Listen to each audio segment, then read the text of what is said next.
Y yo estoy saludando con bendiciones, Silvia.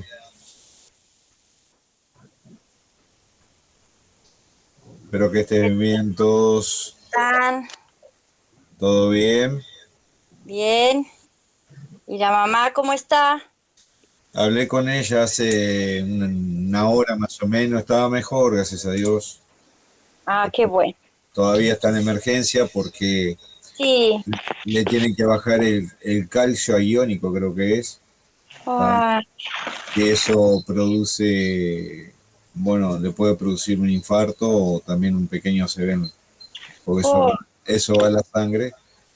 Y bueno, sí, hasta que no le bajen eso, bendición a todos los que se van conectando, hasta que no le bajen ese ácido iónico no la suben a sala, está en emergencia.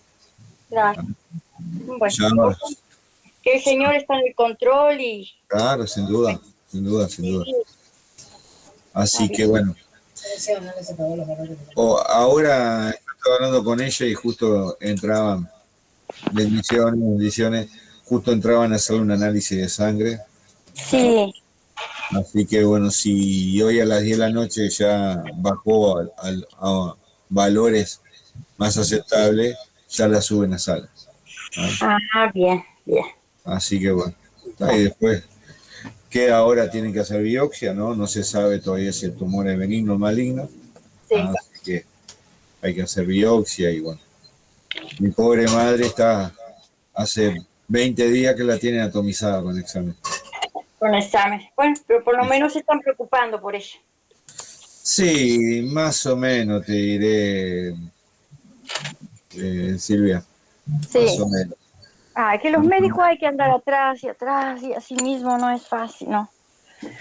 Porque era algo que la tenían que haber tratado hace 20 días atrás, porque ese ácido iónico estaba alto hace 20 días atrás. Ah, Y recién ahora se dieron cuenta que le puede producir un infarto o un pequeño ACV, ¿verdad? sí, Bueno, está en las manos del Señor. sí, eh, Ella está bastante físicamente, adelgazó casi 20 kilos, ¿tá? claro, Y ahora se tiene que recuperar por si hay una futura operación. claro. Muy bien, bueno, voy a pasar lista de lo que están y vamos a comenzar la clase. Ya le di, no se pueden quejar, le di un miércoles libre. ¿Ah? Aquellos que no puedan participar hoy, tenemos al hermano Mario ahí grabando y después él va a compartir un link para que puedan escuchar la clase de aquellos que no pudieron estar. Vamos a poner Elena, Milena, Patricia ya no. Muy bien. Muy bien. Paula y Jeffo ya los puse también.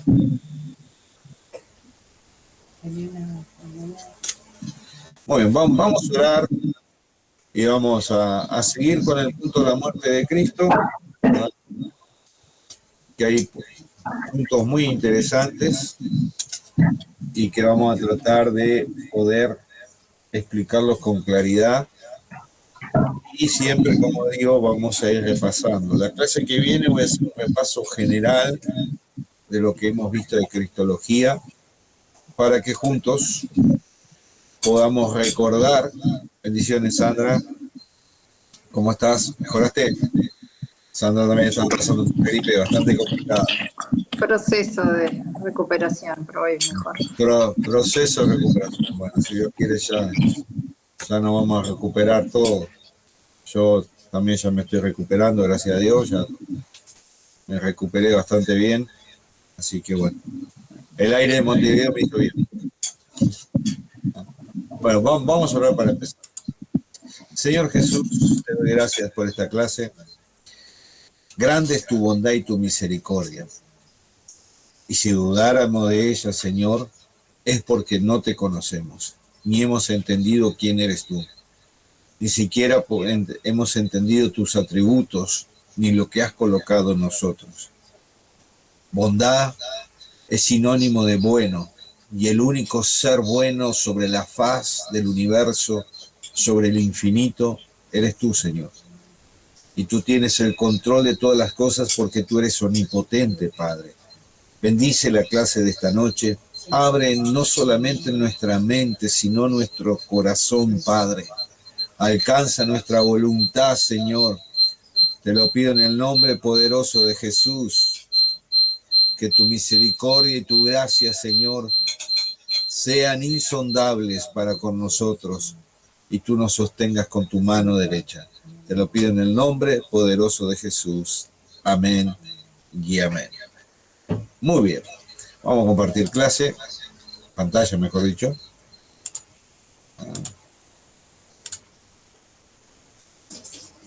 Muy bien. Se escuchó como un eco o algo así. Es Cecilia que no... A ver si... La voy a tener que suspender. Le pongo los auriculares, si no, no escucho contigo. Bueno. Vamos a comenzar. Ya el eco se va a ir. Permítame que le tome Cecilia. Toma Cecilia. Ahora que vos te escuchabas con esto, no se escucha con el eco, no se escucha. Muy bien. Una vez que solucionemos el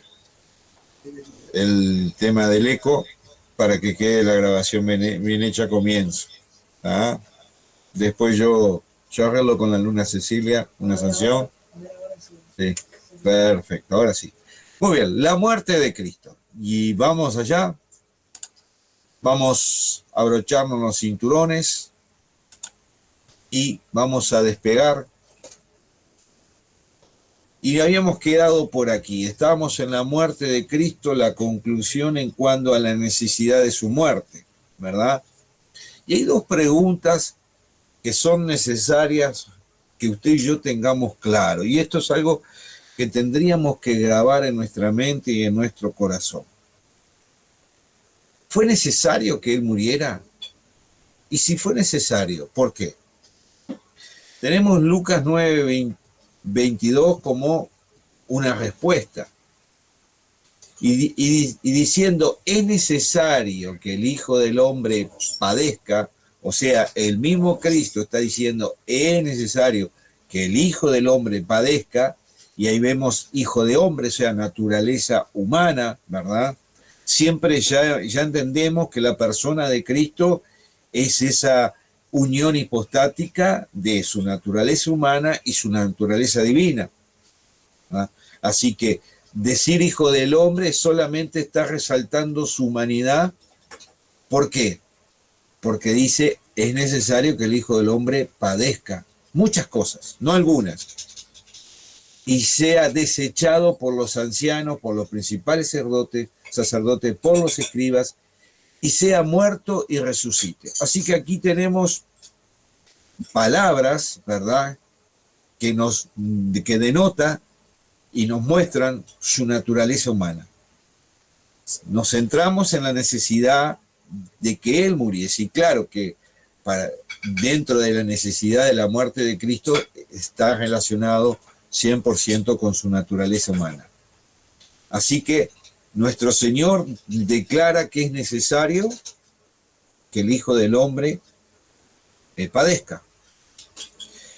Padezca, o sea, que experimente muchas cosas. Imposible de padecer sin un cuerpo natural. Que sea desechado por su pueblo, por las autoridades, por su figura mesiánica no aceptada, ¿verdad? Por los pensamientos mesiánicos que tenían los judíos que no entraban dentro de la personalidad y la forma de actuar de Cristo. ¿Qué otra cosa era necesario? Que sea muerto y que resucite con un cuerpo natural, naturalmente humano, ¿verdad? Eso lo vemos en Lucas 24:39. un espíritu que no tiene carne ni hueso, como veis que yo tengo. ¿Ah? Eso es lo que dice Lucas 24:39, para confirmar que después de su resurrección, la naturaleza humana continúa ahí, continúa intacta, ¿verdad? Así que la persona de Cristo, ese Cristo resucitado que está sentado a la diestra de Dios Padre, es esa unión hipostática de dos naturalezas que forman una sola persona llamada Cristo. Así que respondemos entonces la primera pregunta, que es, ¿fue necesario que él muriera? Claro que sí. Y nosotros tenemos más argumentos, ¿verdad?, para decir que es necesario. Y ahora doy la oportunidad y hago una pregunta. ¿Por qué creía Cristo que debía morir?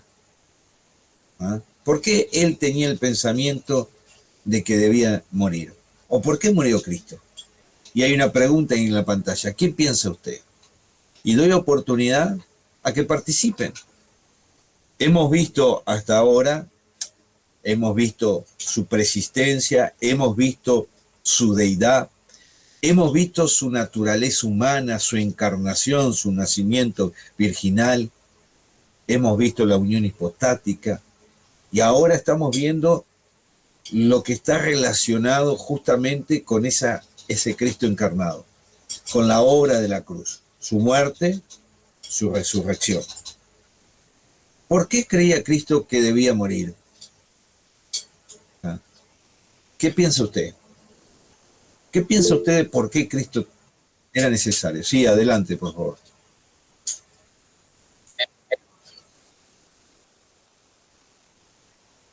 Bien.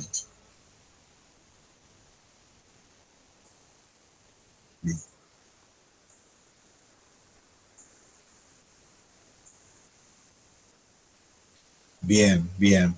Muy bueno, muy bueno. ¿Alguien quiere aportar algo más?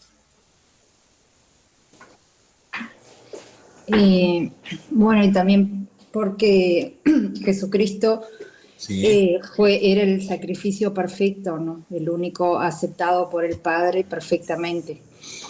Y hacía parte también del plan de nuestra redención, de salvación por nuestros pecados y para la redención del hombre y para poder acercarnos como hijos de Dios aceptos, era necesario que Jesús, el Hijo de Dios, muriera por todos nosotros y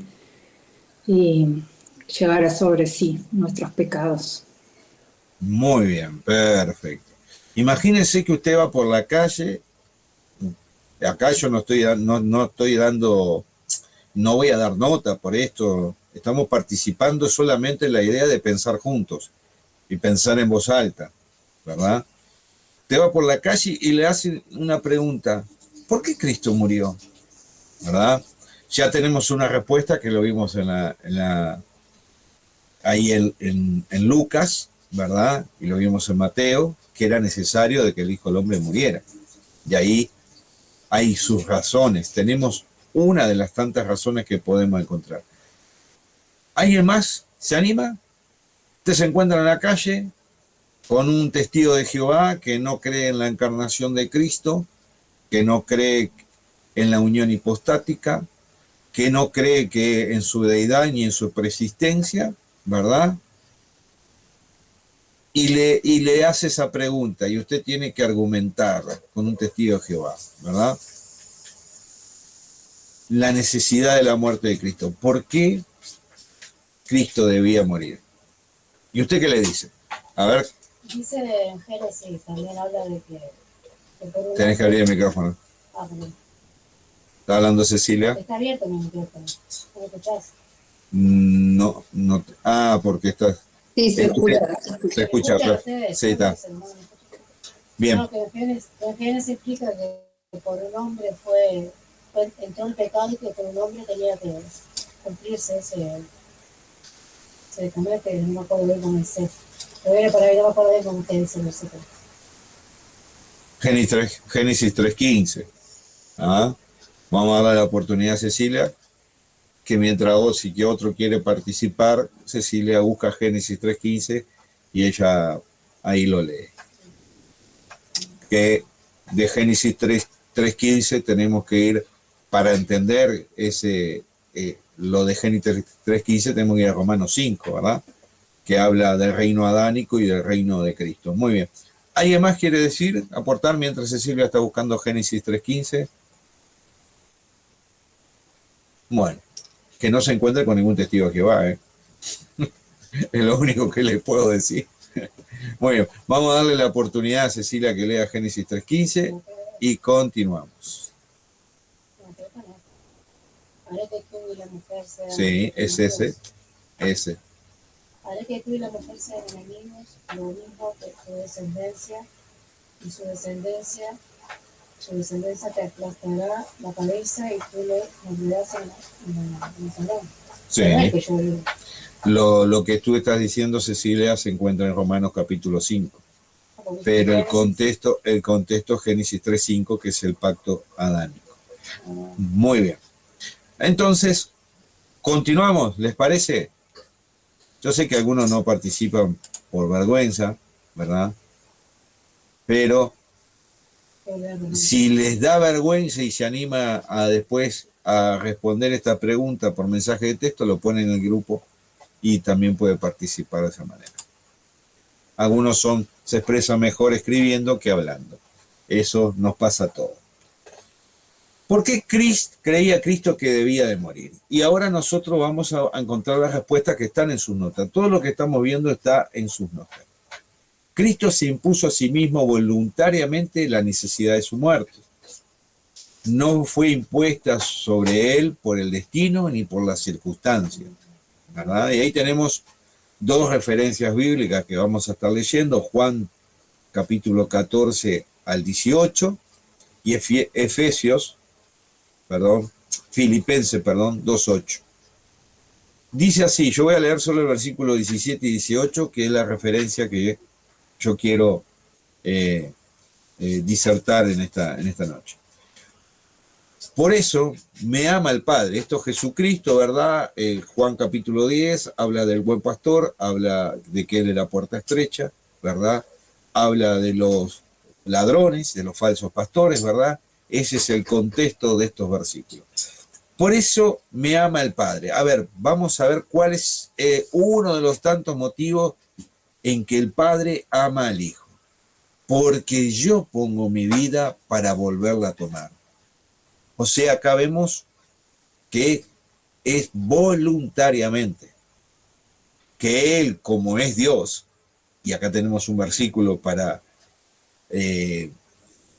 contrarrestar cualquier argumento de los TJ, de los testigos de Jehová, porque Él es Dios, Él tiene la autoexistencia, la seidá, Él es todopoderoso, por lo tanto, Él da la vida y Él la vuelve a tomar. ¿Por qué? Porque es Dios. 18. Nadie me la quita. Así que, primeramente, Jesucristo murió por su propia voluntad.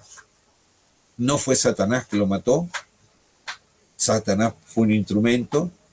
No fueron los Caifás y Ananías y los sacerdotes, los escribas y fariseos. Ellos fueron instrumentos. No fue el pueblo pidiéndole a Poncio Pilato, crucifícale, crucifícale. Ellos son instrumentos. Todos ellos fueron probados. Podían haber desistido de hacer esa petición. No fue Judas entregándolo al sumo sacerdote o a los sumos sacerdotes, como sabemos que en aquel tiempo había un sumo sacerdote político y otro religioso, Caifás y Ananías, sino fue Él, hermanos. Y acá nos muestra su amor para con nosotros. Y no solo eso, su poder. Nadie me la quita, sino que yo de mí mismo la pongo. Y tengo el poder para ponerla, y tengo el poder para volver a tomarla. Este mandamiento recibo de mi Padre. Entonces, acá vemos la voluntariedad de Cristo en la obediencia al Padre, como dice Filipenses 2:8, la otra referencia que tenemos. Y estando en condición de hombre, estando en condición de hombre. Y esto es fundamental, hermanos. Porque si él no tomaba esta condición de hombre, si él, el Dios, no se encarnaba, había no solamente un problema en cuanto al sacrificio, sino en todo lo relacionado con la profecía de Isaías 53. Y estando en la condición de hombre, en esa condición, se humilló a sí mismo. Se pudo humillar, ¿verdad? A sí mismo. Nadie lo humilla, él se humilla. ¿Y cómo se humilla? Haciéndose semejante a nosotros, tomando forma de siervo, versículo 7. Haciéndose, ¿cómo haciéndose? Obediente. Está hablando de qué? De su condición de hombre. Cristo, Dios, imposible que peque, porque no puede ser tentado porque es inmutable. Entonces, tenemos que siempre ver el contexto. Él se humilló, él haciéndose obediente. ¿Hasta dónde? Hasta la muerte, naturaleza humana y muerte de cruz. O sea que no fue que el Padre le hizo obediente, no fue que el Padre lo puso en esa condición de hombre, no es que el Padre lo humilló, fue él voluntariamente. Él haciéndose obediente. ¿Por qué ese haciéndose, ese verbo en tiempo presente? Porque él obedeció al Padre en todo y fue tentado en todo. Cada tentación que venció Jesucristo, hombre, fue una obediencia al Padre y a su propia santidad. Porque Él es Dios. Y si es Dios, Él tiene una santidad absoluta. ¿Se entiende esto, hermanos? Es un versículo profundo. Filipenses capítulo 2, versículos 5 al 7, son versículos realmente profundos, hermanos. Profundo, profundo, profundo. Seguimos. Porque seguimos respondiendo esa pregunta, ¿por qué creía Cristo que debía morir? El Señor mismo nos da las razones por la necesidad de su muerte. Debía morir para realizar su propósito eterno. Y tenemos 3 referencias de las cuales voy a estar leyendo 2. Juan 12:27. Siento en este momento una angustia terrible, está hablando Jesucristo. Pero ¿qué voy a decir? Diré, Padre, líbrame de esta angustia. Pero si precisamente para esto he venido. Clarísimo. ¿Para qué vino a Jesucristo a esta tierra? ¿Para qué Dios se encarnó? ¿Para qué Dios Hijo se encarnó? Para morir. Para sufrir por nosotros. Pero si precisamente para esto he venido, dice Juan 12:27. Apocalipsis 3:8. Y la adoración de todos los moradores de la tierra, cuyos nombres no están escritos en el libro de la vida del Cordero, que fue inmolado, ¿desde cuándo? Desde el principio del mundo. ¿Qué nos muestra Apocalipsis 3:8? El plan divino, que se va revelando progresivamente y sistemáticamente. ¿Desde cuándo? Desde la creación del mundo para el hombre. Se le empezó a revelar a Adán y Eva, y en el transcurso de 1500 años se fue revelando a más de 44 autores. Dentro de esos 44 autores, históricamente, miles de personajes que hacen parte de esa revelación. Los profetas, la ley, revelando todo, los sacrificios, las ceremonias, como ya lo hemos visto, todo revelando a Cristo, hermanos. Así que, ¿por qué creía Cristo que debía morir? Porque es el plan divino. Es el plan divino. A ver, sigamos respondiendo a esta pregunta. Debía morir para obedecer la voluntad del Padre. Tenemos varias referencias, esto está en sus notas. Solo obviamente voy a leer Mateo 26:42, que son parte de estas referencias, de este primer punto. Dice, otra vez fue y oró por segunda vez, Jesús en el monte Getsemaní, ¿verdad? Diciendo, Padre mío, si puedes pasar de mí esta copa, sin que yo la beba, hágase tu voluntad. Entonces, vemos, hermanos, que Él, como Dios omnisciente, que conocía el plan perfecto, porque Él hace parte del plan perfecto, y Él, junto al Padre y al Espíritu Santo, Dios, el Dios Trino, la deidad completa, planificó en su eternidad este plan.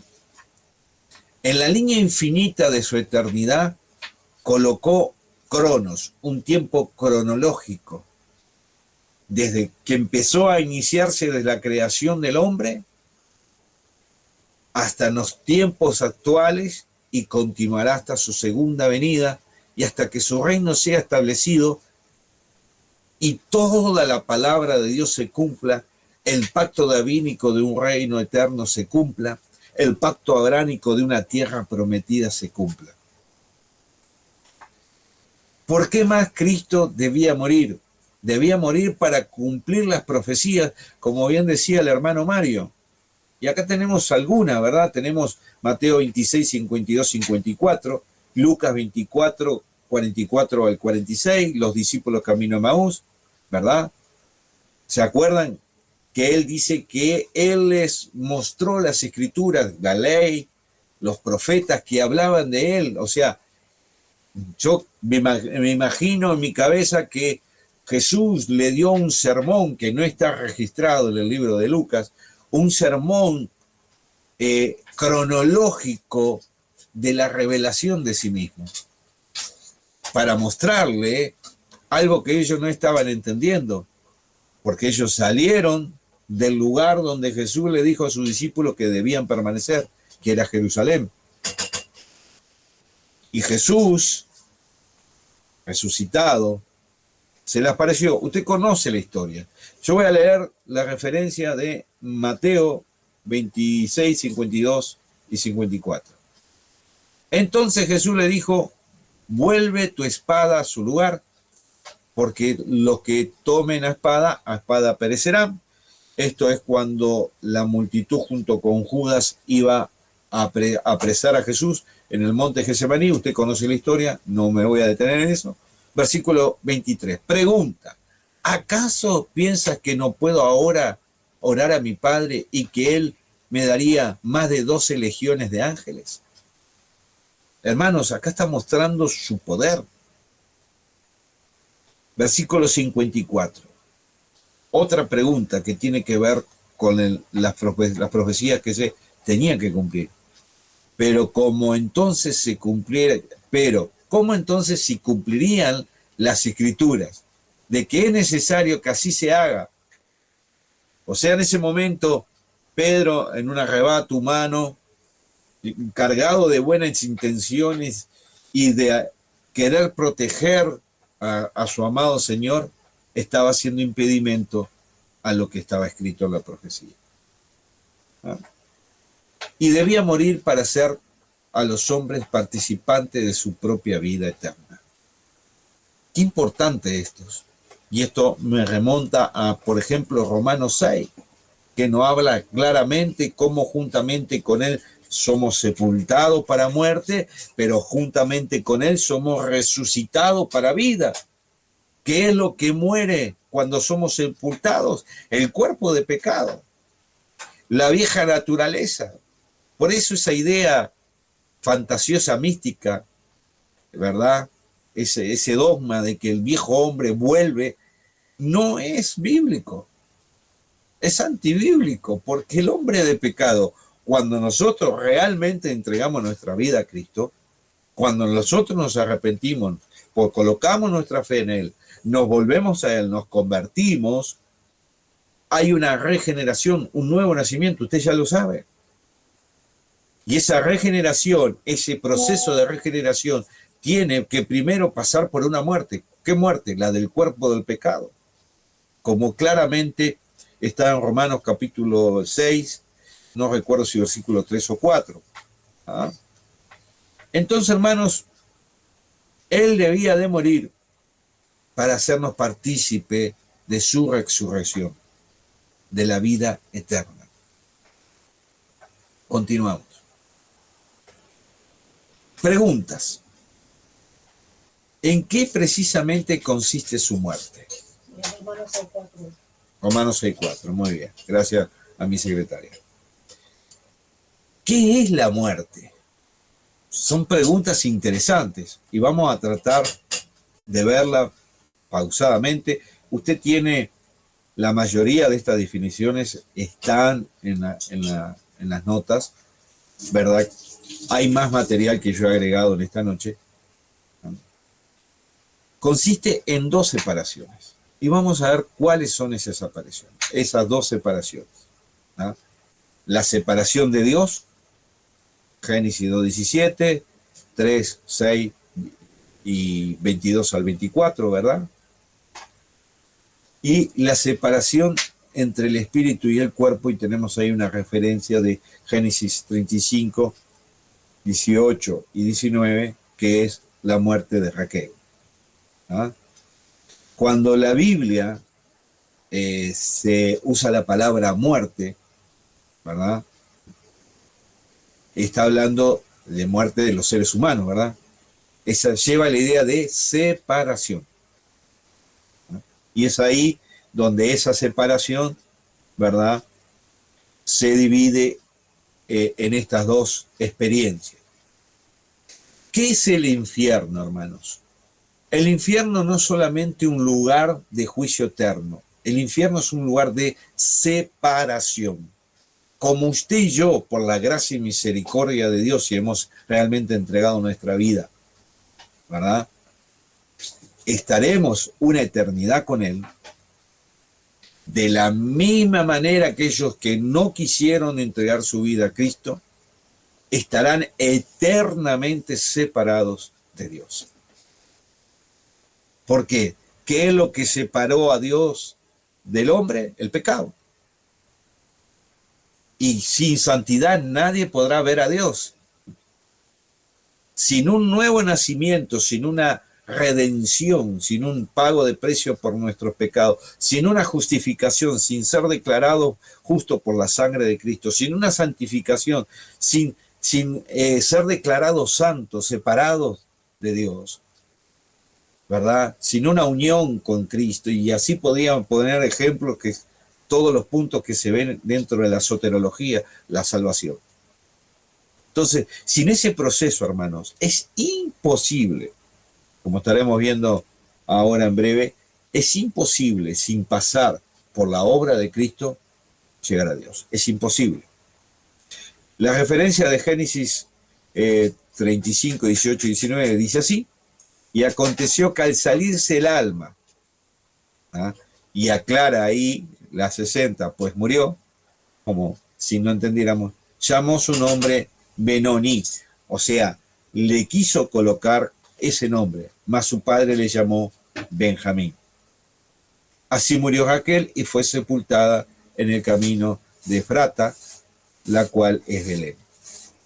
El alma, el nepesh, eso que cuando vamos a Génesis, capítulo 2, en la creación del hombre, aparece el nepesh. Esa palabra hebrea significa alma, ser, vida, persona, corazón, todo lo relacionado con eso. Ahora, nosotros, nuestro pensamiento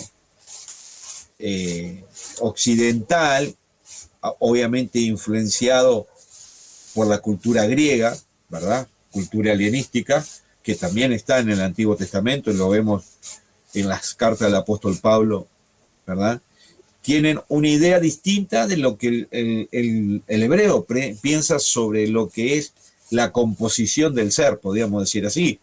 Usted y yo podemos pensar que somos tripartitas, ¿verdad? Cuerpo, alma y espíritu, como así en el único versículo que vamos a encontrar los tres elementos allí en Primera Tesalonicenses capítulo 5 al final, ¿verdad? O algunos piensan que somos alma y cuerpo. O sea que cuando se usa el término alma y espíritu, aunque son palabras distintas, está haciendo referencia a lo mismo. Ahora, el sistema de pensamiento hebreo no piensa así. No conoce esa combinación de cuerpo y alma. Más bien, el hebreo se contraponen conceptos que no se encuentran en nuestra tradición. ¿Cuál es nuestra tradición? Greco-latina, ¿verdad? El ser interior y la apariencia externa. Entonces, ellos piensan de esta manera: el ser interior y la apariencia externa, pero no hacen esa separación. Esto simplemente para que podamos entender un poco el pensamiento, ¿verdad? Acá, obviamente, que cuando un judío va a la Torá, al Pentateuco, y lee este versículo, él perfectamente sabe que murió, porque él asimila que las dos cosas hacen parte de una. Por eso ellos tenían el Seol, para lo que nosotros es el infierno, o el Gemera, como Jesús también utiliza esa palabra, ¿ah? Para ellos es el Seol, y para los griegos el Hades. ¿Ah? Así que en el Pesh, en el contexto hebreo, ¿ah? Se puede traducir como vida o ser, ¿ah? En el sentido de personalidad o identidad. No es simplemente tener vida. Una planta tiene vida, pero una planta no es un ser viviente, pero no es un ser pensante, no tiene personalidad ni identidad.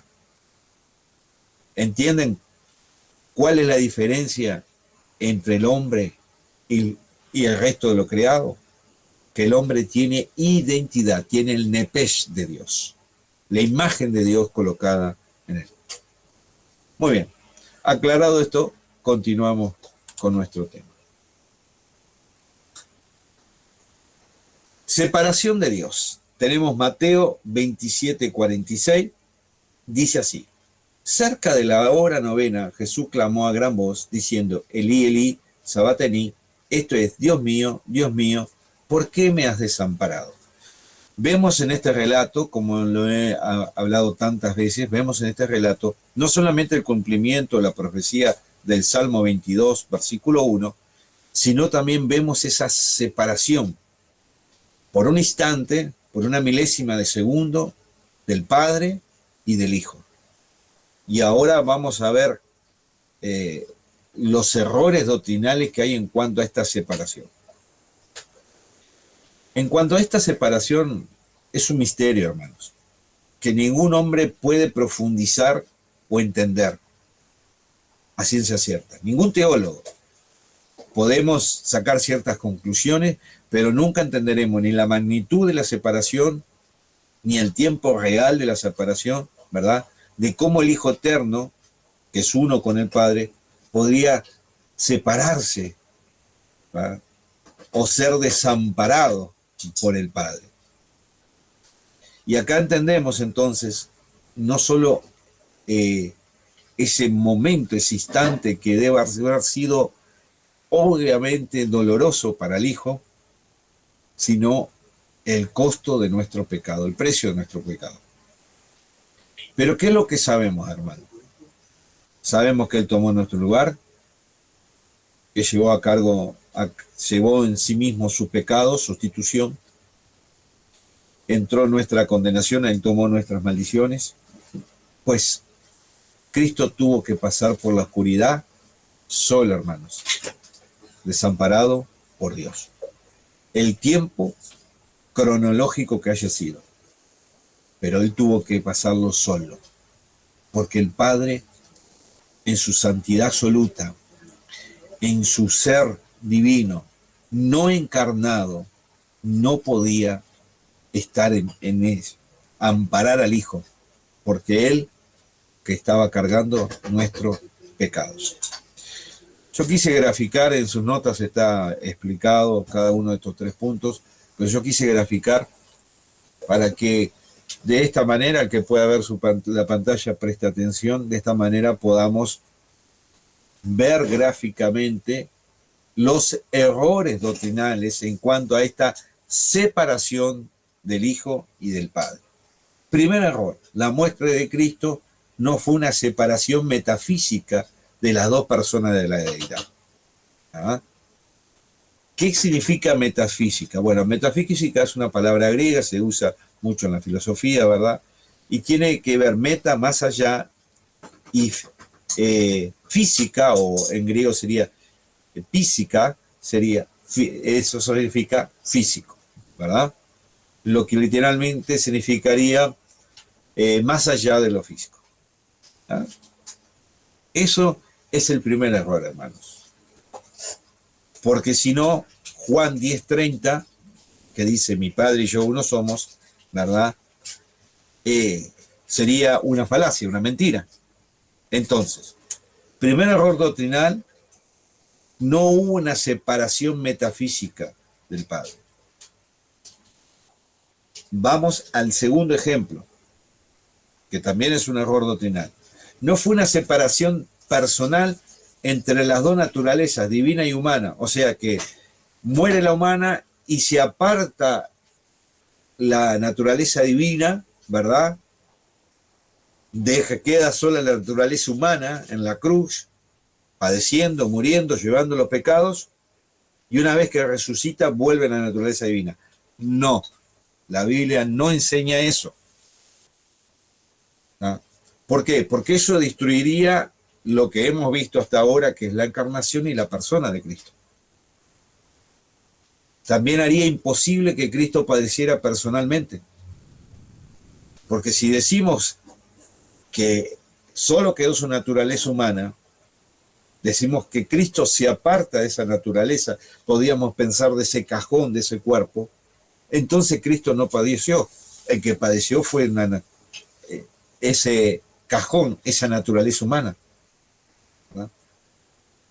Tercer gran error, no fue una separación moral entre el Padre y el Hijo.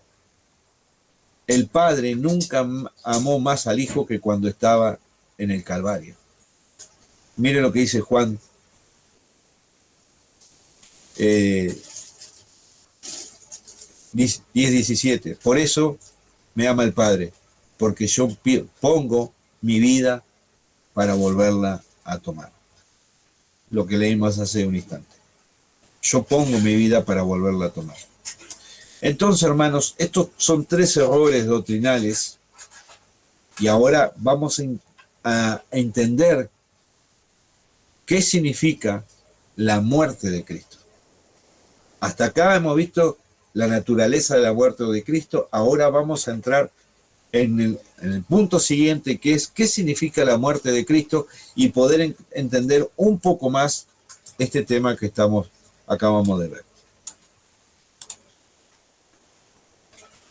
Pregunta, y acá voy a necesitar su colaboración, ¿verdad? Me gustaría que participaran, que pudieran participar todos. Tenemos textos bíblicos, yo podía haberlo puesto en pantalla y haberlo leído, pero yo quiero dar la posibilidad de que usted participe. Necesito que alguien me lea Mateo 20:28. ¿Quién me lee Mateo 20:28? Y me dice su... A ver. Mateo 20:28. Lo que vamos a hacer, usted lo va a buscar en su Biblia, cada uno se va a comprometer a leer un versículo, usted lo busca en su Biblia y me dice, bueno, Mateo 20:28, ¿quién me lo lee? O sea, ¿quién lo toma ahí en su Biblia para leerlo? No tengo yo. Bueno, Cecilia va a leer Mateo. ¿Quién me lee Efesios 1:7? ¿Lo tiene ahí en su Biblia para leerlo? No se pechen de uno. ¿Tienen Biblia? ¿Saben leer? Yo puedo leer. Sandra, bien. Yo no los estoy viendo, así que si... ¿Quién me lee? Primera de Corintios Amén. 5:7. Bien, Jeffo. Bien. 1 Corintios, Jeffo. Estoy anotando acá para no perder el orden. ¿Quién me lee Romanos 3:25?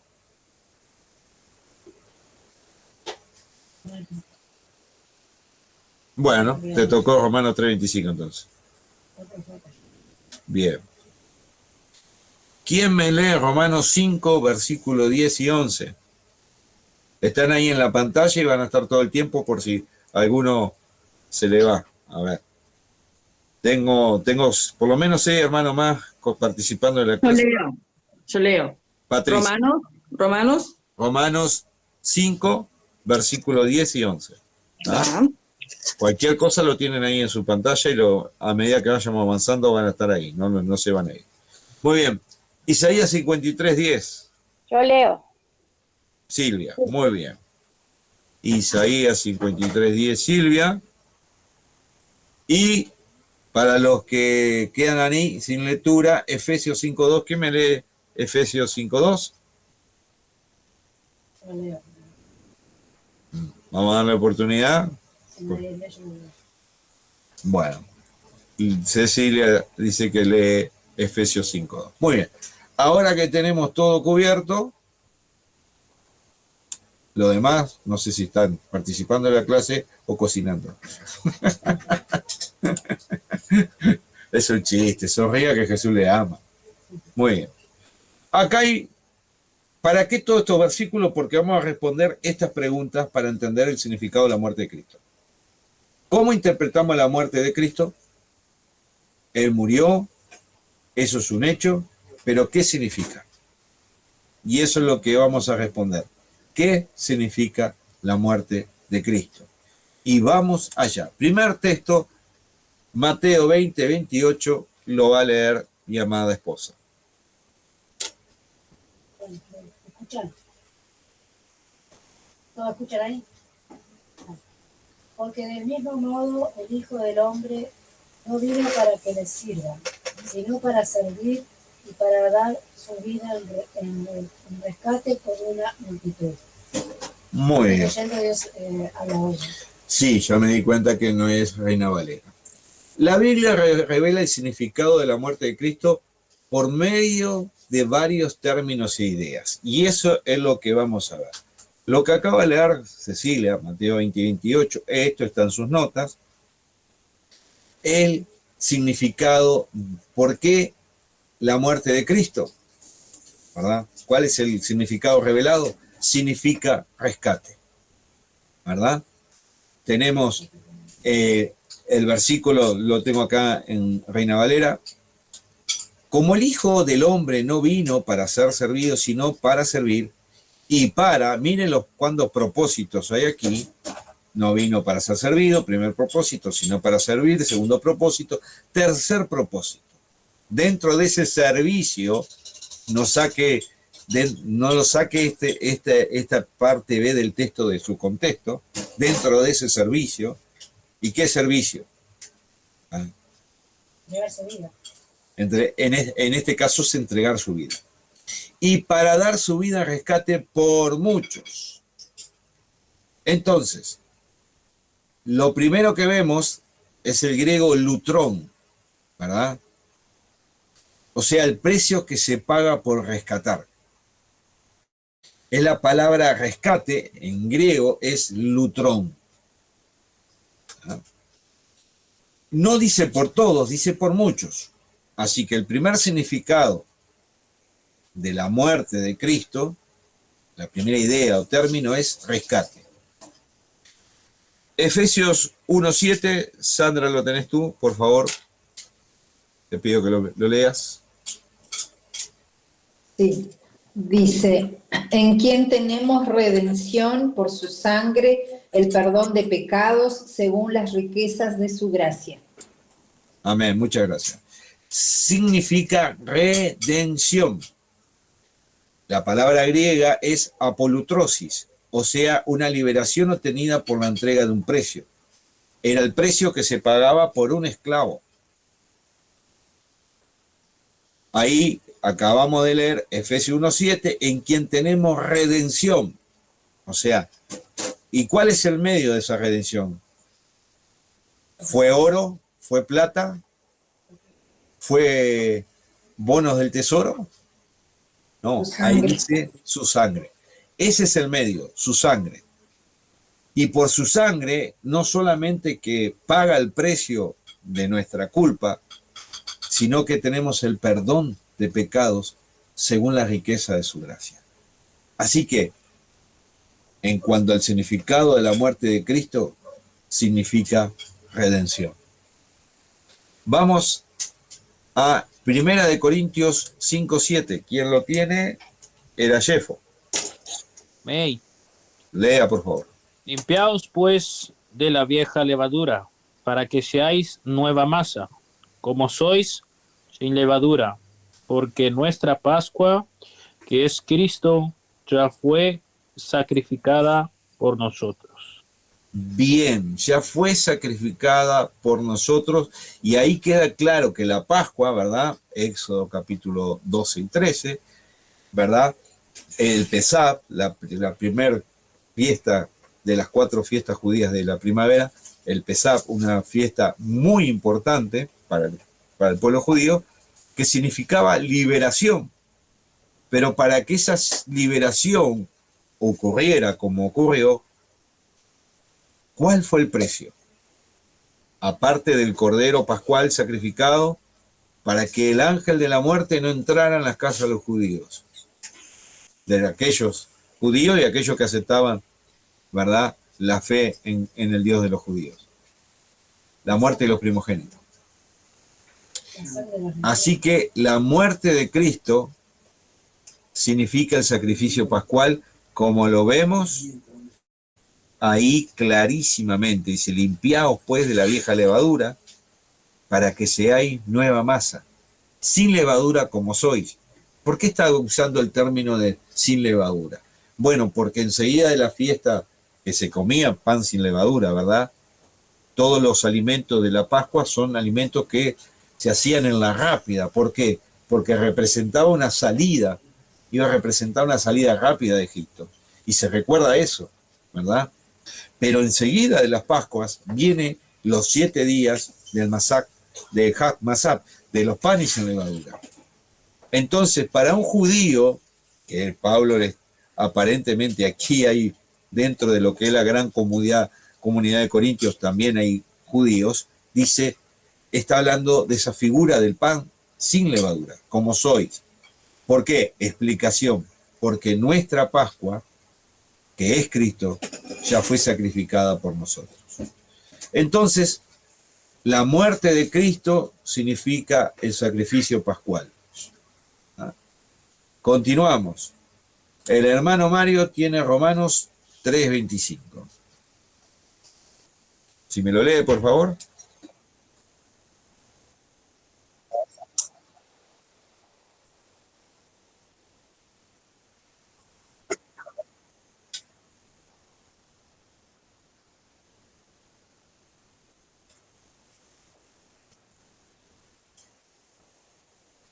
Amén.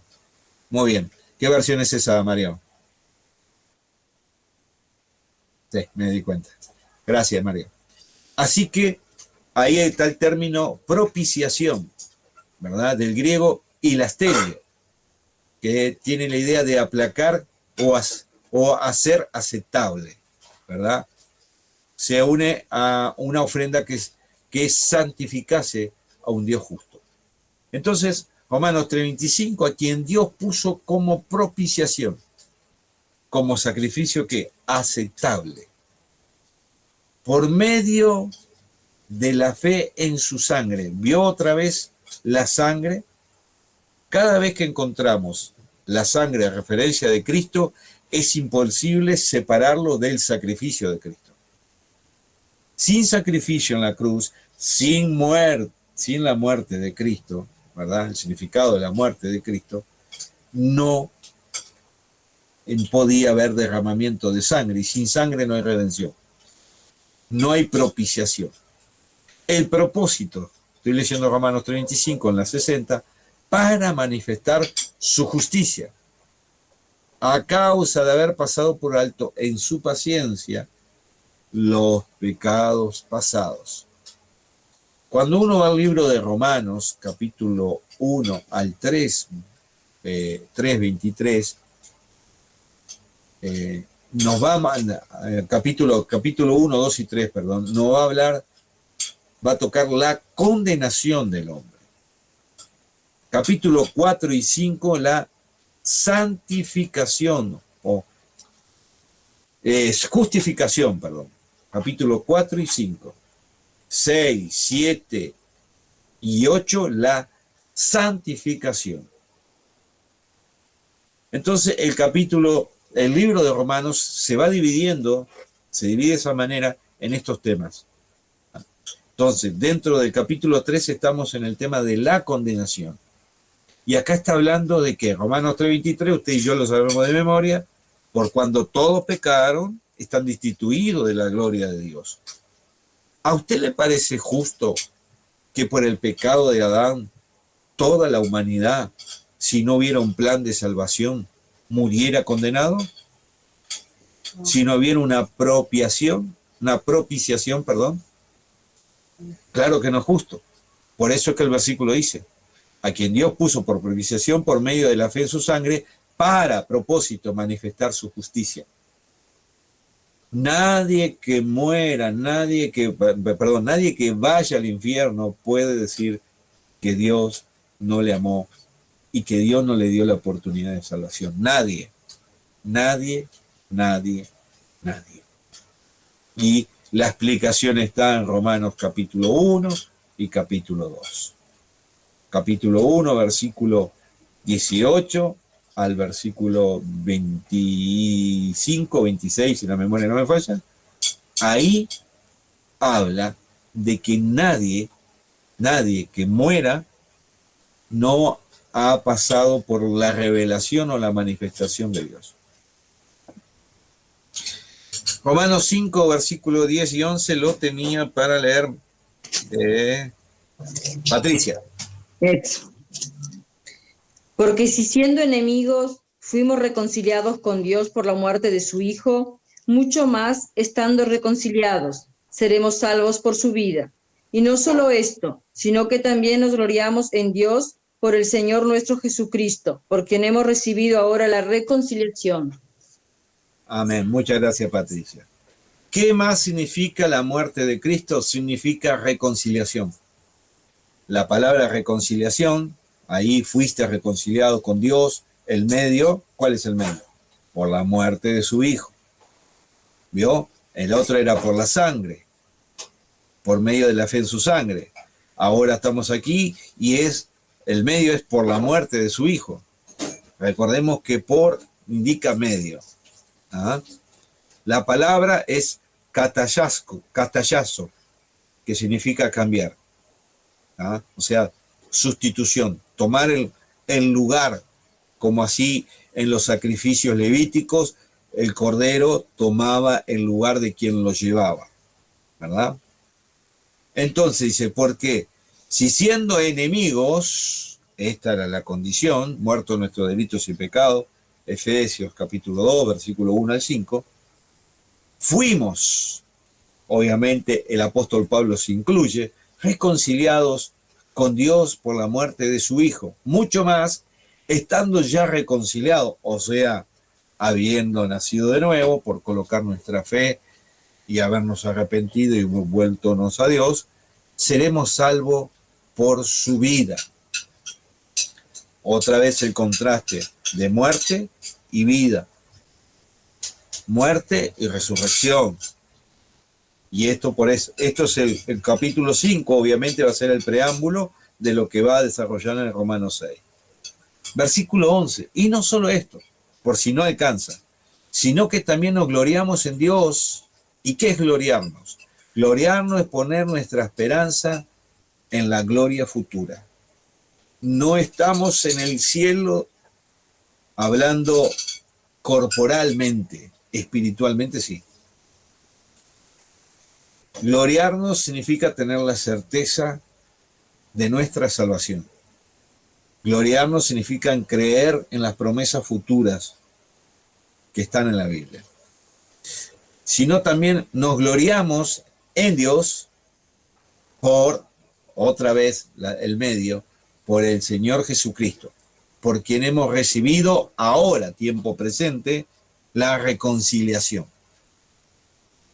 Recibido. Tendría que ir al griego a ver si es un auristo o un verbo perfecto, un tiempo perfecto, porque tanto dos figuras verbales, cualquiera de las dos, representan que lo recibimos una vez y para siempre. ¿Ah? Así que el significado de la muerte de Cristo también significa reconciliación. Vamos a los dos últimos textos. Isaías 53:10, Silvia lo tenía, por favor, Silvia. Amén.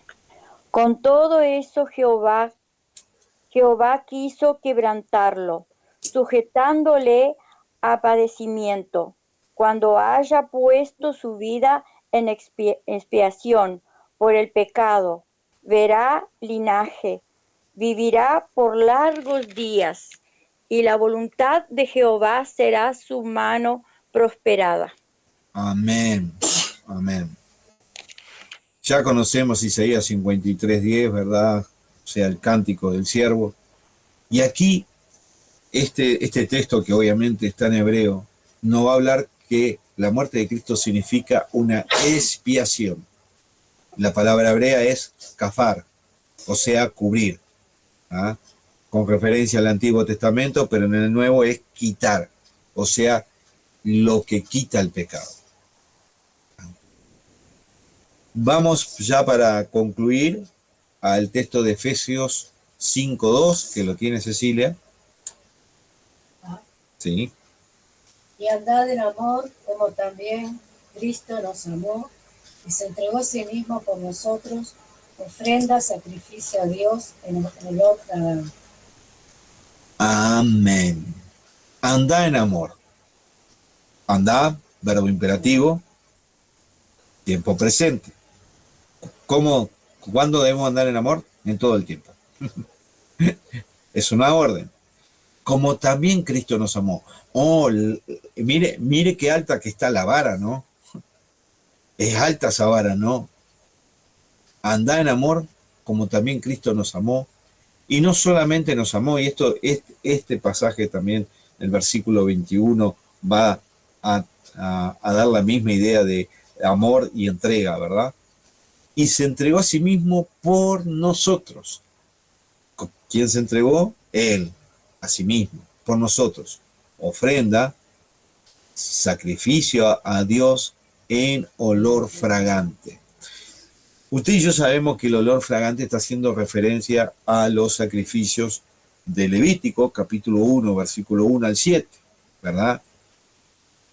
Ahí tenemos una referencia, por ejemplo, yo quiero leerle Levítico 1:9, y lavarás con agua los intestinos y las piernas. Esto no suena muy lindo, pero hacía parte de la ceremonia, ¿verdad? Y el sacerdote hará arder todo sobre el altar. Holocausto es.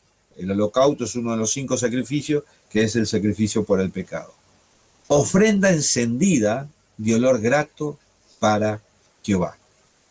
El olor fragante, si vamos a Efesios 5:2, este es el contexto, pero usted y yo también sabemos que el cordero del holocausto tenía que ser un cordero perfecto, escogido, un sacrificio ideal, podríamos decir, un cordero ideal. No podía ser un animal con enfermedad o con defectos físicos, ¿verdad? Tenía que ser algo escogido.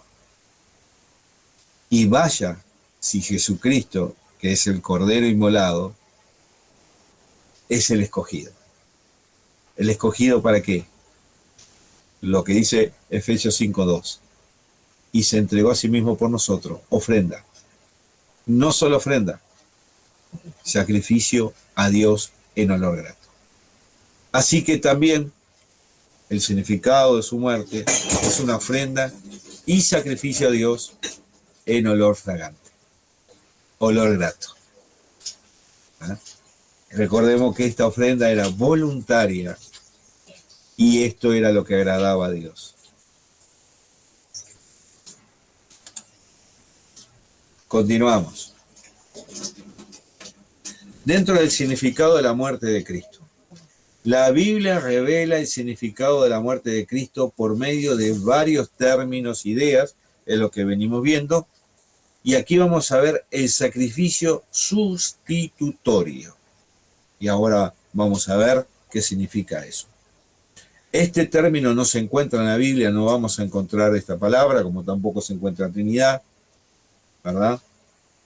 Pero la Biblia está llena de estas enseñanzas y vamos a ver algunas de ellas. Esto está en sus notas. Yo aquí resumí para no extendernos en el tiempo con algo que usted mismo puede leer, estudiar en su casa, leer la Biblia y llegar a entenderlo.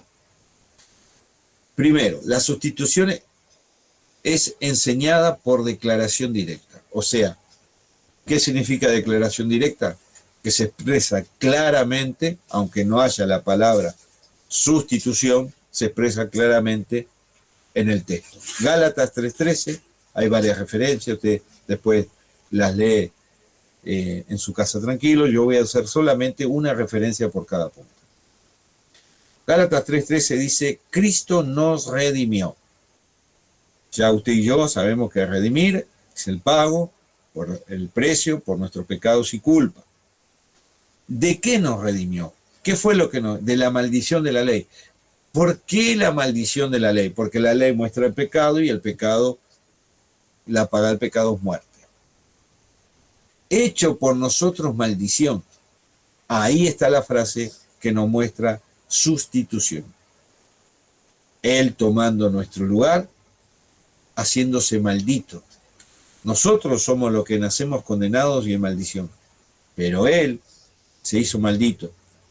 Hay una explicación dentro del versículo, porque escrito está, maldito todo el que es colgado de un madero. O sea que la cruz o el madero, en este caso,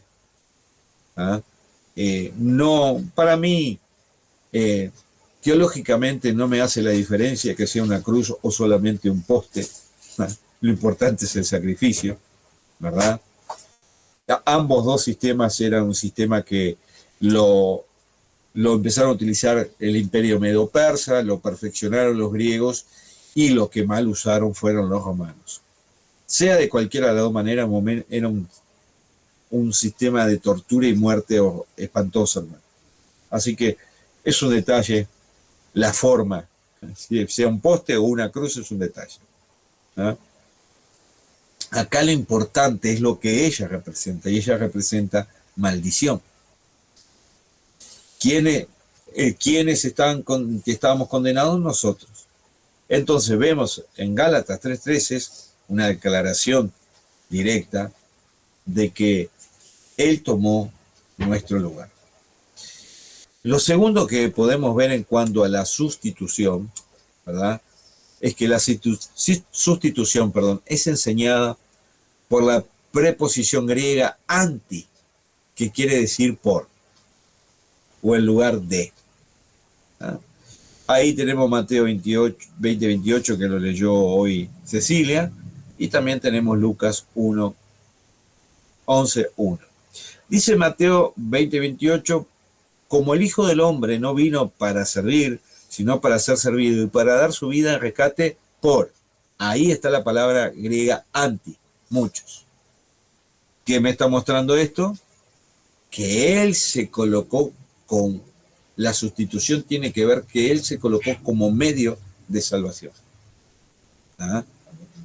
Él tomó nuestro lugar o se puso en nuestro lugar. Lo tercero que podemos ver es la sustitución que enseña indirectamente en ciertos pasajes. Y ahí tenemos Isaías 53, 9 y 10. Dice, Jehová quiso quebrantarlo, ¿verdad? ¿Por qué? ¿Le agradaba a Dios castigar al hombre inocente? No, hay una sola contestación a estas dos preguntas. ¿Por qué Jehová quiso quebrantar a su propio Hijo?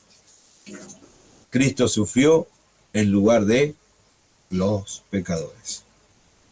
Recordemos que Isaías, molido fue por nuestros pecados y rebeliones.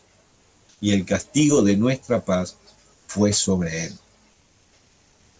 Entonces queda claro, hermanos, que aunque no está directamente la sustitución como una palabra que se incluya dentro de la Biblia, está directamente, indirectamente y simbólicamente o gramaticalmente en las enseñanzas como por ejemplo la preposición griega ante.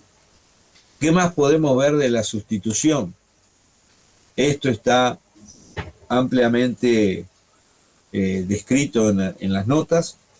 Vamos a ver estos 5 puntos rápidamente, ¿verdad? El Señor tomó mi lugar. Idea dentro de la sustitución. Primeramente, un rescate, pagado a favor nuestro. Una redención, conseguida por el pago, el precio, o sea, el rescate, que nosotros debiéramos haber pagado, pero no podíamos. Era imposible. Una Pascua, porque como Cordero de Dios Él murió en nuestro lugar, como acabamos de ver en la referencia de Levítico en cuanto al holocausto. Si no hubiera muerto, nosotros tendríamos que morir. Una propiciación, porque satisfazo la justicia de Dios a favor nuestro. Una reconciliación, porque Él cambió la relación entre Dios y los pecadores a morir en nuestro lugar.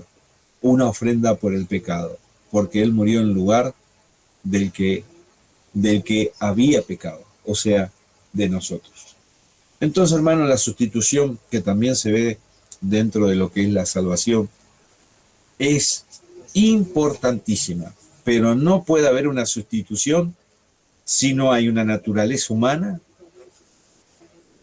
si no hay una naturaleza divina en cuanto a santidad absoluta, y no puede haber una sustitución si no hay un sacrificio.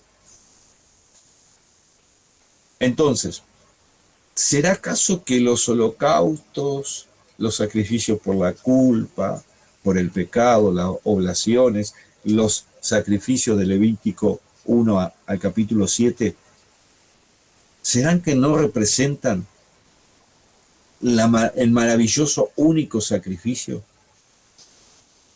Porque Él murió por nuestros pecados, Él murió por nuestras culpas, Él fue un sacrificio de gracia y misericordia que agradó a Dios. Él fue el que pagó el precio por nuestras deudas, como así también se hacía por uno de los sacrificios, estaba relacionado con la deuda con el prójimo. Y era una manera de poder reconciliar las dos partes. ¿No será que el Levítico, que muestra la santidad de Dios, uno puede decir, ¿para qué leer Levítico? Es un libro re pesado que tiene todos los ceremoniales en cuanto a sacrificio, al sacerdocio levítico, en cuanto a ceremonia, es re pesado. Bueno, todo lo que nos muestra el libro de Levítico nos muestra la santidad de Dios. Y Levítico nos muestra cristológicamente a Cristo como el sacrificio, el holocausto. Entonces, hermanos, cuando uno ve tipológicamente, ve los tipos del Antiguo Testamento, puede entender perfectamente la obra, la naturaleza, la persona de Cristo. ¿Por qué? Porque el Antiguo Testamento nos habla de ella. Propiciación es una palabra que viene del Antiguo Testamento. Ofrenda y sacrificio son palabras que se relacionan con el Antiguo Testamento. Pascua es una palabra que se relaciona con el Antiguo Testamento. Redención se relaciona, cuando uno va al libro de Deuteronomio, se relaciona con el pago, el precio que se daba por los esclavos, o cómo se redimía la otra persona por la muerte de un esclavo o por la pérdida económica. Y así podemos ver que estas 5 palabras se pueden entender en el contexto del Antiguo Testamento. Qué importante es tener una cosmovisión bíblica, hermanos. Qué importante es que usted y yo podamos conocer la palabra. y no podamos ver no como algo aburrido, sino abrir y decir, bueno, me toca la genealogía. ¿Para qué tantas genealogías? Hay un propósito. Hay un propósito. ¿Para qué leer las genealogías que se encuentran en el Pentateuco? Tiene un propósito. No solamente está mostrando las 12 tribus de Judá, sino está mostrando personajes que van a aparecer importantes que van a aparecer en el Antiguo Testamento. Y tiene que ver con llevar una genealogía, ¿verdad? Como así lo llevan los judíos hasta el día de hoy, una genealogía específica. ¿Para qué?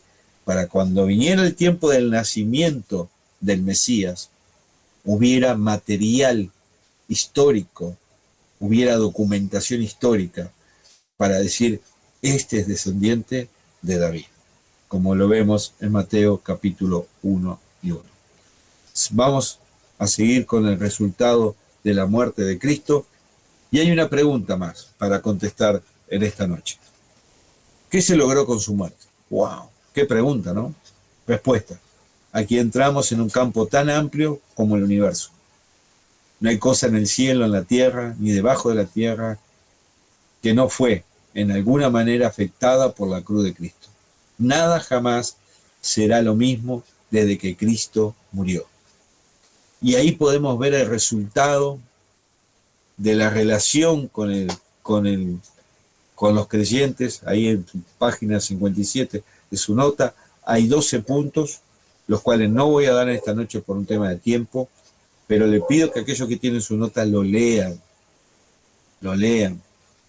porque esto, como dice esta introducción, esta respuesta introductoria, esto, hermano, es algo representando el sacrificio de Cristo, la idea de por qué o qué se logró con su muerte, no le hace justicia, hermanos, porque no vamos a entender la obra completa de la cruz, no vamos a entender qué fue lo que sucedió espiritualmente, aunque queramos entender o explicar lo que Pedro nos cuenta en cuanto que él descendió al Seol, al lugar de los muertos.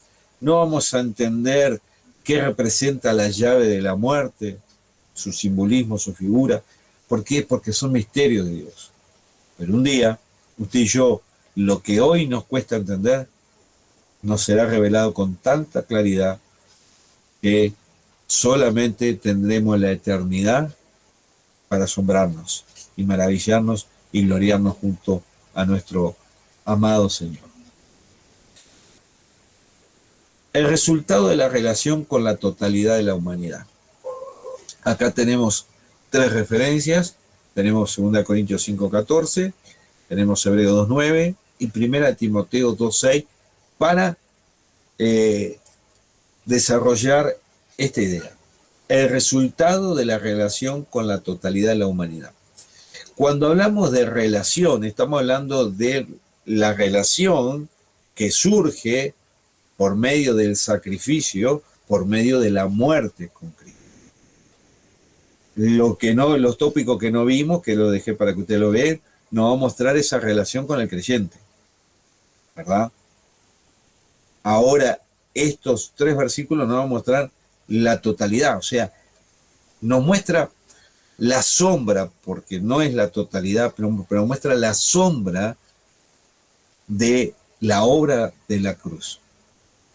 El alcance, ¿verdad?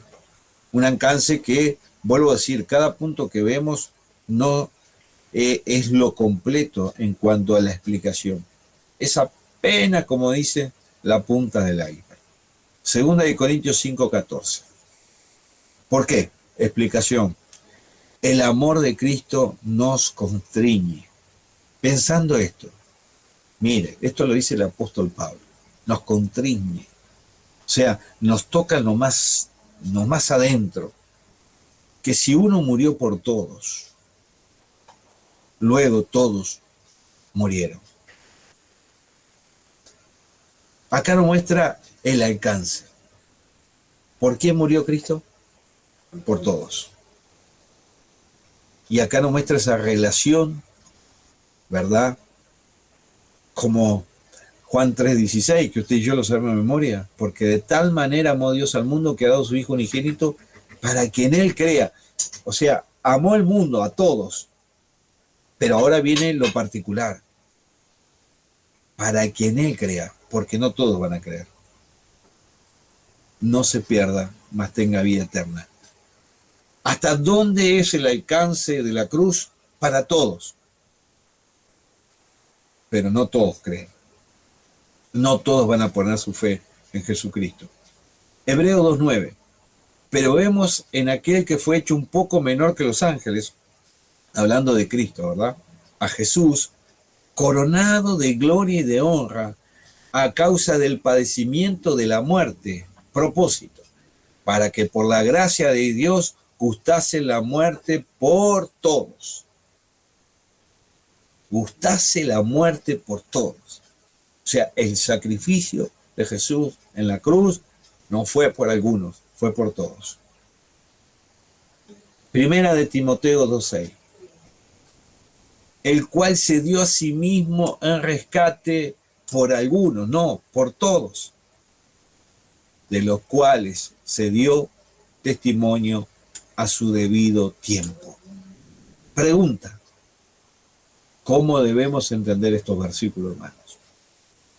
La muerte de Cristo quitó la gran barrera del pecado que separaba al mundo perdido de Dios Santo. Dios estaba en Cristo reconciliando al mundo en sí. Ese abismo que había entre Génesis capítulo 3 hasta Mateo capítulo 28, hermanos. Esa línea de tiempo de casi 4.000 años termina por el sacrificio de Cristo. Si la humanidad todo entendiera y creyera esto, el mundo no sería mundo, hermano. Por eso a veces me indigna cuando preguntan, cuando suceden ciertas cosas por la maldad del hombre, ¿dónde está Dios? Si Dios existe, ¿por qué no baja? Ya bajó y lo mataron. ¿Lo mataron? No. Él entregó su vida. No se olvide de eso. Yo doy mi vida y yo la tomo. Y nadie me puede quitar. Juan 10, no se olvide más de eso. ¿Qué más debemos entender de estos versículos? Por la virtud de la cruz, la puerta está abierta y abierta para todos. En esos maravillosos yo soy de Juan, Jesús, Juan capítulo 10, dijo, yo soy la puerta angosta. Yo soy la verdad, el camino y la vida. Y no es un camino que esté fuera del alcance del ser humano, todo lo contrario. Y no es una puerta que no se abra. Todo aquel que pone sus ojos en Cristo, todo aquel que cree en la obra de Cristo, todo aquel que entiende su condición de pecador y se arrepiente, la puerta se abre, la puerta de la vida eterna.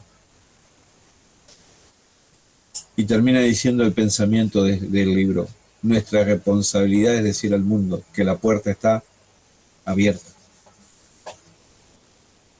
Él murió por todos. Él pasó por la muerte, gustó de la muerte por todos. Él murió en rescate por todos. Por eso es que usted y yo tenemos un mensaje tan imponente como son las buenas nuevas. No nos olvidemos de eso, hermano. Continuemos. Quiero ver un poco la hora. Ya estamos ahí. Dentro del mismo tema, del resultado de su muerte, ahora vamos a ver la obra de la cruz en cuanto a relación con Satanás y las huestes del infierno. Por la cruz de Cristo, Satanás fue echado fuera. Dice Juan 12:31, ahora el juicio de este mundo ahora el príncipe de este mundo será echado fuera. Hermano, esta frase está describiendo primeramente a Satanás como que él poseía, ¿verdad?, el mundo malo, ¿verdad? Lo podemos ver cuando él se lo ofrece en la tentación a Jesús allí en Mateo capítulo 4, ¿verdad? En las tentaciones. Jesús no negó el poder de Satanás en ese momento, no lo negó, ¿verdad? Pero en este pasaje, en este versículo, ¿verdad?, Jesús está declarando o proclamando la victoria final sobre él. Será echado fuera. Fuera, hermanos. Fuera del todo. Y cuando uno va al libro de Apocalipsis, proclama a sí mismo, en el libro de Apocalipsis, ¿qué es lo que va a proclamar? La victoria final sobre Satanás. Él será echado fuera. ¿Por quién? Por el Cristo resucitado. Por el poder de la cruz. ¿Qué otra relación en cuanto a las huestes del infierno y Satanás? Satanás fue despojado de su poder sobre los creyentes en la experiencia de la muerte. Amén y gloria a Dios. Mire lo que dice Hebreos 2:14. Así que, por cuando los hijos participaron de carne y sangre, este versículo lo hemos leído cuántas veces ya, él también participó de lo mismo. ¿De qué? De carne y sangre, naturaleza humana. Propósito, para destruir, voy a volver a repetirlo, para destruir por medio de la muerte al que tenía tiempo pasado. Gloria a Dios.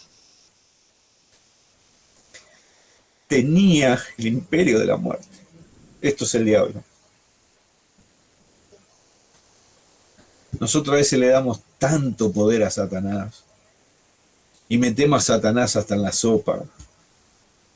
Y ¿saben qué? Cuando le damos más autoridad o más valor o más poder de alguna manera a Satanás, es que estamos despreciando la muerte de Jesucristo, hermanos.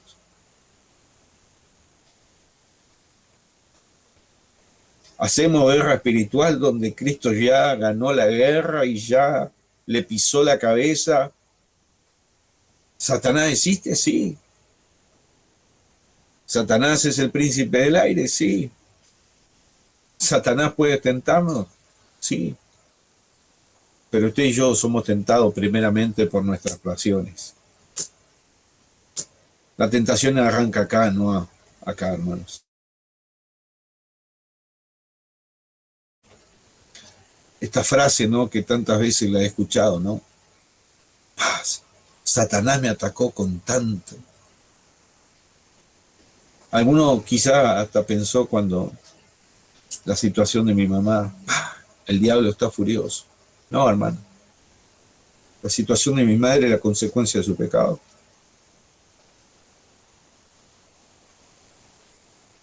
Es así. Por más que yo ame a mi madre, yo no puedo. No fue el diablo el que le colocó un cigarro en su boca. No fue el diablo que fumó por más de 40 años. Entonces es tiempo, hermanos, que nos empecemos a mirar adentro y no pensemos a ser responsables de nuestras malas decisiones. Es fácil culpar al diablo. Es fácil culpar al otro.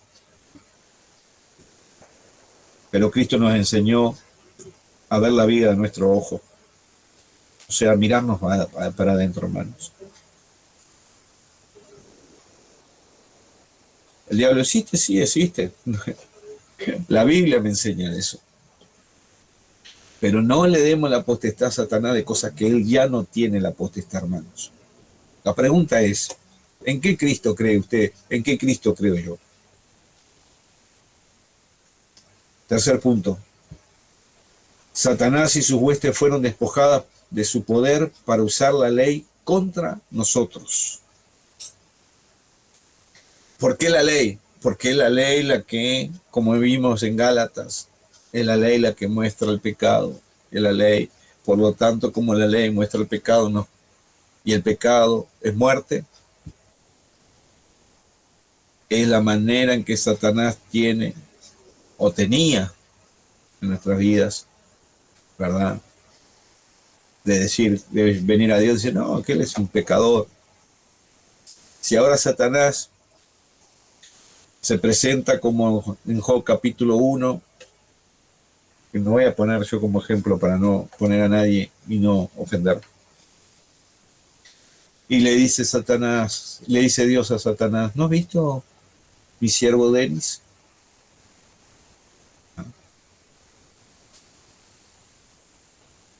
Y Satanás dice, pero tu siervo Denis tiene, mira todos los defectos. Él tiene pecado. Mirá lo que él hizo. Y Dios le va a decir, primeramente el pasado, no sé qué estás viendo tú porque yo no estoy viendo nada. Y en el presente lo que veo en la vida de mi siervo Denis es a mi hijo amado. Cuando lo veo a Denis, veo a mi hijo. Cuando veo a Mario, veo a mi hijo. Cuando veo a Patricia, veo a mi hijo. Y así con cada uno de nosotros. Miren lo que dice Colosenses 2, 14 y 15. Anulando el acta de los decretos que había tiempo pasado contra nosotros, que no era contraria, quitándola del medio y clavándola en la cruz, hermanos.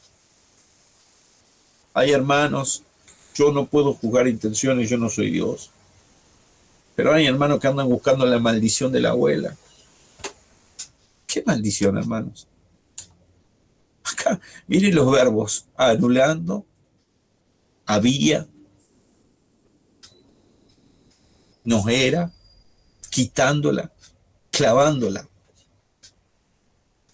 ¿Cuántas veces fue clavada en la cruz? Una vez y para siempre, hermanos. Hay una sola cruz, Jesús pasó por una sola cruz.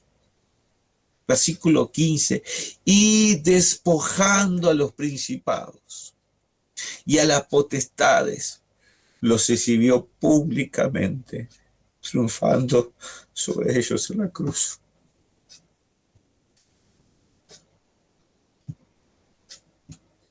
Perdóneme, hermano, pero no tengo cómo no emocionarme. ¿Sabe lo que nos falta? Fe a nosotros, hermano. ¿Cuántos versículos hemos visto en esta noche? Poderosos. Y aún nosotros seguimos pensando que Satanás puede tocar nuestra vida. Solamente si Dios lo permite, hermanos. Pero usted y yo no estamos desamparados. Lo dice Hebreos.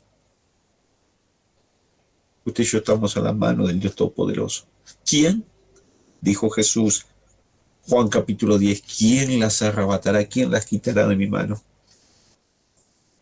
Yo no sé en las manos de qué Jesús está usted, pero mi Jesús me tiene agarrado tan firme que ni Satanás, ni ningún principado, ni ninguna hueste, ni ninguna potestad del infierno me puede quitar de su mano. ¿Por qué? Porque fueron despojados en la cruz. Y fueron despojados de toda autoridad para acusar a los hijos de Dios. Y digo hijos de Dios. ¿Por qué? Porque fue anulado el decreto, que no era contrario, fue quitado y clavado en la cruz. Él llevó nuestras maldiciones, hermano.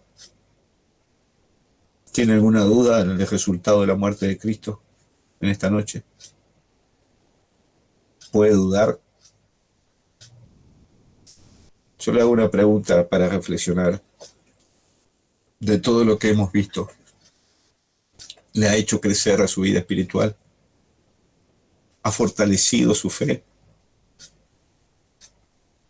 Yo no quiero que usted me elogie y me diga, sí, no tiene que ver conmigo. Estoy hablando de la palabra de Dios. Yo solo soy un instrumento.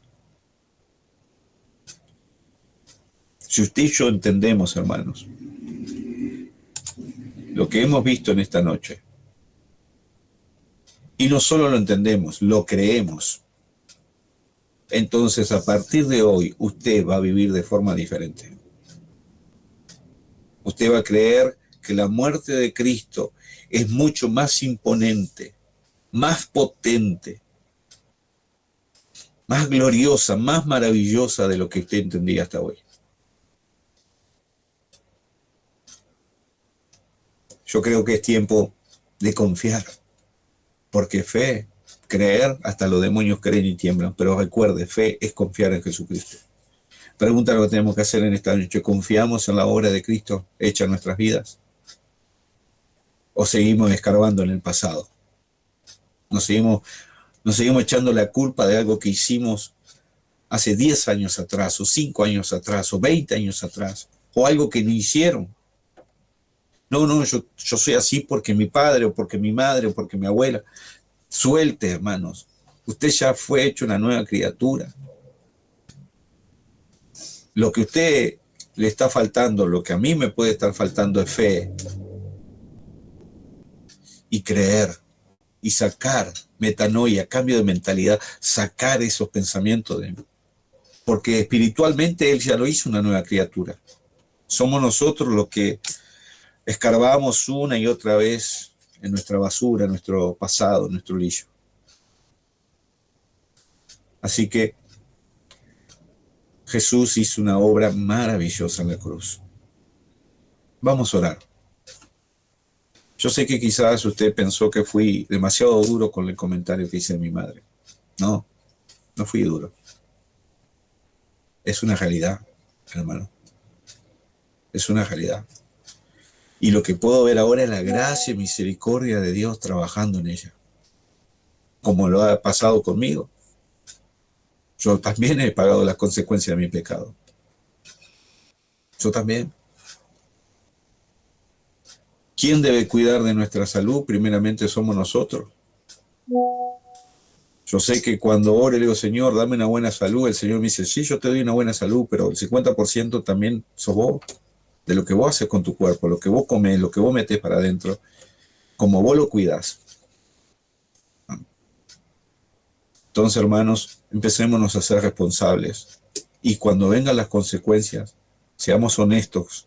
Acerquémonos a Dios con un corazón arrepentido y sincero. Y seamos honestos, no culpemos a Satanás, no culpemos a mi cónyuge, a mi familia, a mis hijos, a la situación, al mundo, a la guerra de Israel y Gaza, o la guerra de Ucrania y Rusia. No culpemos, no. Aquí adentro, seamos honestos, seamos sinceros. Dios es un Dios de oportunidades, sí.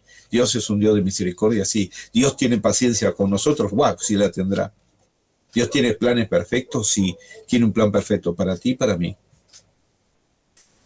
¿Cómo es que un Dios perfecto tiene un plan perfecto con gente tan imperfecta? No lo sé. Solo puedo pensar en su gracia, misericordia y en las promesas. El que comenzó la buena obra en vosotros, Él fue el que la comenzó. Él la terminará, la perfeccionará hasta el día de su venida o hasta que Él nos diga, se terminó tu tiempo en la tierra, bien, siervo fiel, es tiempo de tu eternidad y tu galardón. Vamos a orar. Vamos, acompáñenme en oración. Obviamente estoy orando por mi madre, pero quiero ponerla en oración en esta noche y sé que ustedes están orando. Agradezco a cada uno de ustedes por sus oraciones. Yo voy a estar poniendo en el grupo todo lo que sea notorio para que usted vaya sabiendo qué es lo que está sucediendo. La clase que viene, un 90%, si así Dios lo permite, vamos a estar aquí. Mi idea es poder continuar y vamos a seguir orando. Ser realista no significa no tener fe, hermanos. Yo soy realista, mi madre está físicamente muy mal y puede tener un tumor maligno. Ahora sé que si mi Dios la puede sanar, que mi Dios la puede levantar así, Y si no lo hace, sigue siendo el mismo Dios sentado en el mismo trono con el mismo poder. Por algo el Padre nuestro dice que venga tu reino y sea hecha tu voluntad en el cielo, así como en esta tierra, hermano. Si oramos de esa manera, entonces vivamos de esa manera. Y esa es mi oración para con mi madre. Yo sé que el Señor la puede sanar. Aquí está la hermana Sandra, que pasó por un proceso complicadísimo, y ahí está de pie. ¿Por qué Dios sana a unos y a otros se lo lleva? No sé. Pero yo confío en un Dios soberano, que Él tiene planes perfectos que ni yo ni usted lo podemos entender. Vamos a orar. Bendito Padre Celestial, te doy gracias por tu palabra, Padre. En esta noche no hemos hecho más que ver la grandeza de tu poder, el poderío de la obra en la cruz. Señor, como aquel padre que se acercó a Jesús porque su hijo estaba endemoniado y enfermo, Jesús le dijo, ¿tú crees? Y aquel padre le dijo, yo creo, ayuda en mi incredulidad. Porque tú le dijiste que los que creen en ti, para ti nada es imposible. Padre, en esta noche tomamos la oración de aquel padre que estaba desesperado por su hijo y vamos al mismo Jesús que él tuvo frente a él. El mismo Jesús que él se postró y se arrodilló y hizo tan sencilla oración. El mismo Jesús que sanó a aquel joven, le libertó y le hizo una nueva criatura. Al mismo Jesús. Y oro, Señor, por la vida de mi madre, por la vida de María Inés Estela. Señor, tú la puedes sanar. Tú la puedes sanar, Señor.